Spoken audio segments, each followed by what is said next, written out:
and welcome to my channel. My fascination with cryptids began a few years ago when I was on vacation listening to my cousin tell stories about Bigfoot and Dogman. I started listening to and reading every story I could find about every type of cryptid. This led to me starting this channel so I could read these stories I find so fascinating. In today's episode, I'm going to share 5 chilling Dogman encounters. If you are a hardcore believer, a skeptic with an open mind, or a non-believer, you are welcome here. I just ask that you keep it respectful in the comment section. No one should be ridiculed whether they believe or not. Alright, now let's get to today's stories.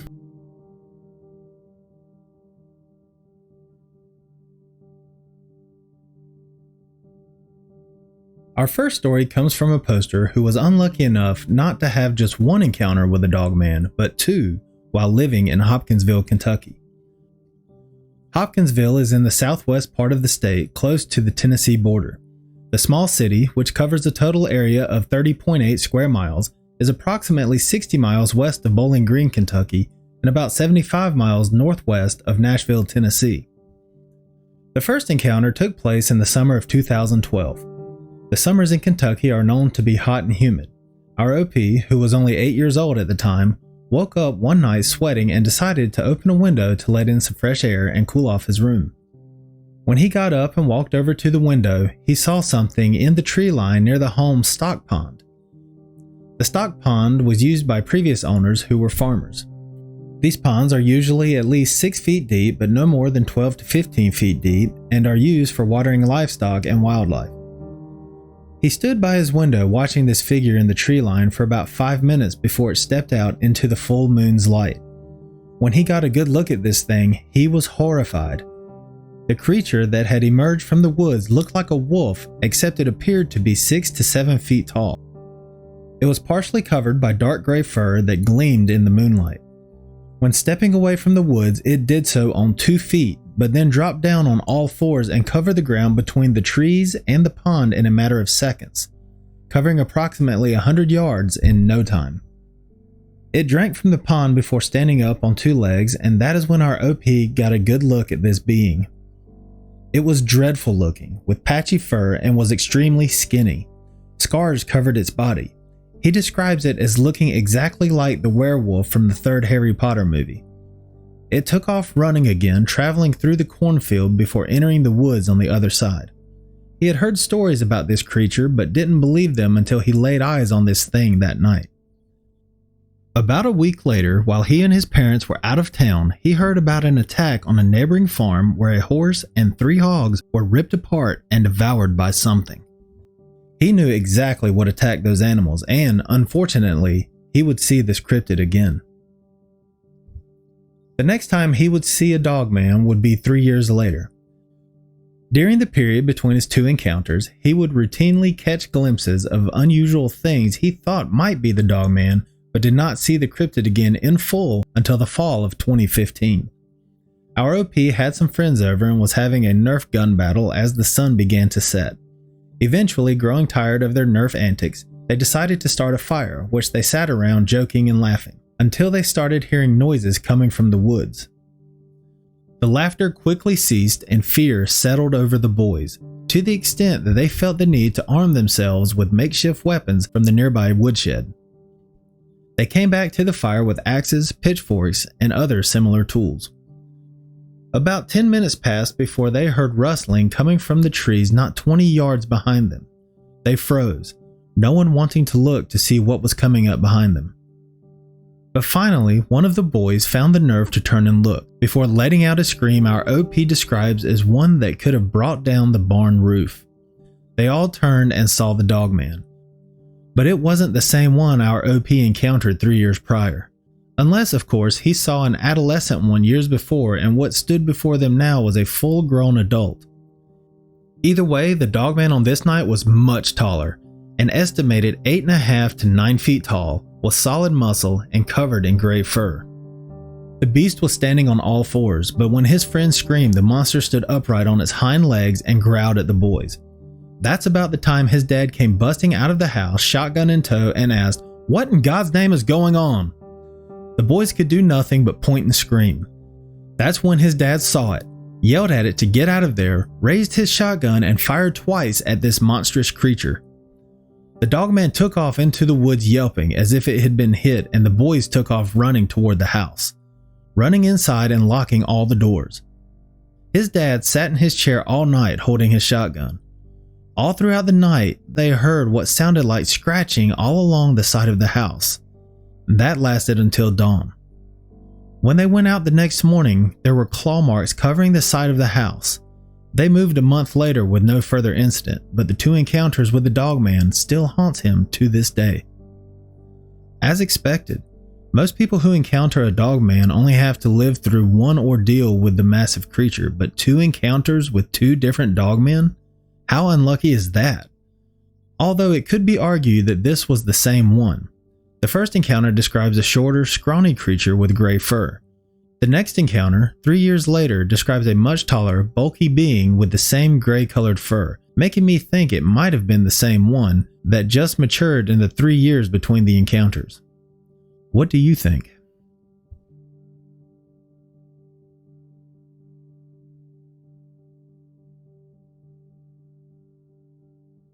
Our next story also comes from a poster who was unlucky enough to have 2 encounters with Dogman and shares both of his stories.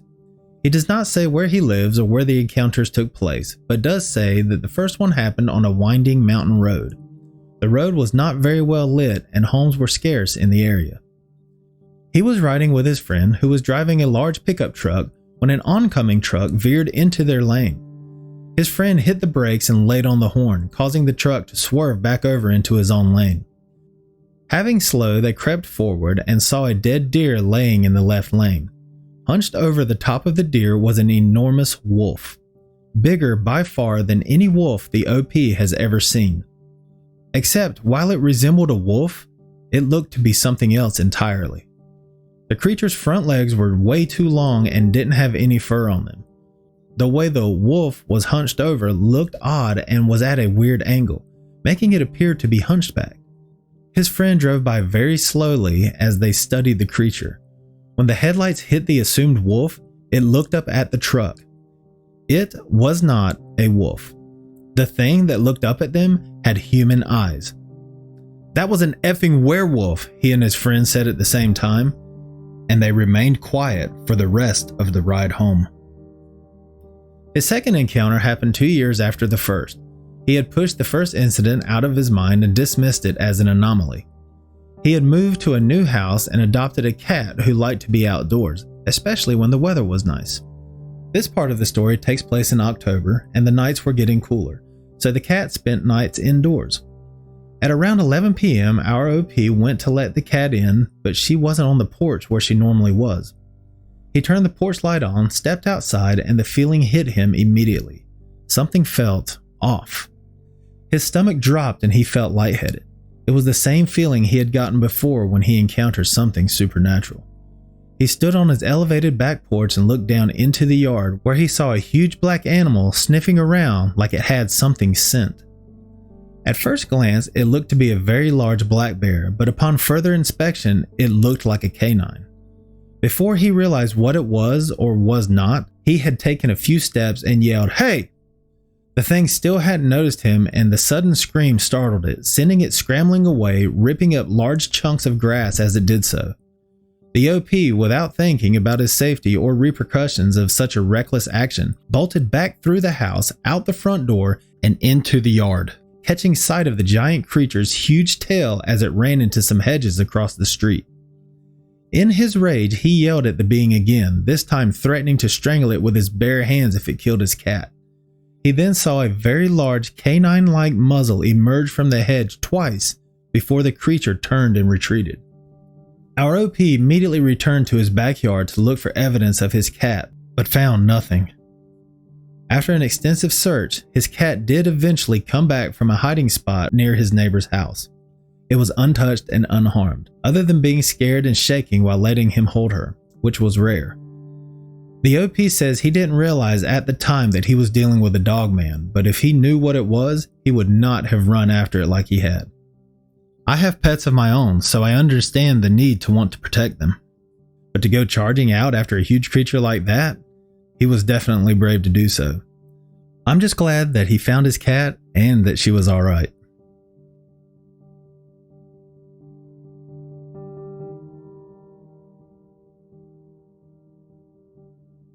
Our final story comes from a poster who lives in France. He has always been a believer in the paranormal, and his first encounter with something supernatural further cemented his beliefs. He lives in Normandy, located in the northwest of France, and is, of course, best known for the D-Day invasions of the Allied forces during World War II. But this is not where his encounter took place. His encounter would take place during his annual trip to visit his grandparents, who live in a region in eastern France called Jura. Jura is named after the Jura Mountains, which are described as wooded and rolling, the opposite of the craggy and rocky Alps. It is a rural area filled with forest and lakes, quite the opposite, says ROP, of Normandy, which is, according to him, flat and boring. When visiting his grandparents, he loved exploring the wooded rolling countryside and would venture deep into the forest to pick mushrooms and berries. He would see a lot of wildlife in the area, including deer, fox, badgers, wild boar, squirrels, rabbits, and wolves, which have recently returned to the area. But he had never seen anything weird. That is, until May of this year. He had ventured into the forest near the village of Giron to pick berries. He was alone and there was no one else around. The area is sparsely populated. His trip into the woods took a strange turn as he noticed that there were no animals anywhere to be seen. Adding to the eeriness was the complete silence that had engulfed the forest, making our OP so uncomfortable that he was starting to get scared. But he continued on, picking berries for his mother, who used them in her pies. He loves her pies. He had been at it for about an hour when he came upon a clearing and was going to take a break. However, before he could reach the area, he froze and stared at what he saw standing in the clearing. It was a very large, bipedal, dark being. He hid behind some trees watching this thing before turning and running back to the village. He describes what he saw as being an approximately 7-foot tall, hairy, wolf-like creature that looked to be half human and half wolf. He is unsure if it saw him, but he hasn't been back into the woods since. When he returned to the village from the forest, he gave the berries that he had picked to his mother and spent the rest of the day in his room researching wildlife in the area, including rare animals, looking for any rational answers as to what the creature he saw could have been. But he concluded that what he saw was not an animal. However, during his research, he came across a 16th century story about a werewolf that killed some children in the Jura village Amange. Amange is not close to Giron, but both are in the Jura region. This freaked him out, but he wanted to know more, so he watched a 2-hour video from 2 women documenting what they had seen in Jura. The video showed a drawing depicting the being that they had seen, and he was taken aback by the picture. It looked exactly like the creature he saw in that clearing. Werewolves are a big part of the Jura folklore, and there is even an annual celebration in Amange for the story about the werewolf. After seeing this creature in the woods, our OP did not sleep well for the rest of his trip due to the feeling that he felt like he was being watched. The view from the window in his room was of the forest where he had seen the creature. He has since returned to his home in Normandy but cannot stop thinking about what he saw and wants to go back. I understand having something nagging at you like that and wanting answers, but I definitely would not recommend going back or seeking out these creatures. I can only speak for myself though. I think he did the right thing getting out of there and not going back into those woods after he saw the Dogman. What do you think? Would you go back? And that's going to do it for this episode. I hope you enjoyed these stories. If you'd like to hear more stories like these and other types of cryptids, make sure to subscribe to the channel. If you want to send me your story, I'd love to read it. My email is wolfwhocriedcryptid@gmail.com. I will also put my email in the description below. With your permission, I may want to use it in an upcoming episode. Please just make sure that it is well written, uses punctuation, and is proofread. Thank you for listening. I will catch you at the next episode.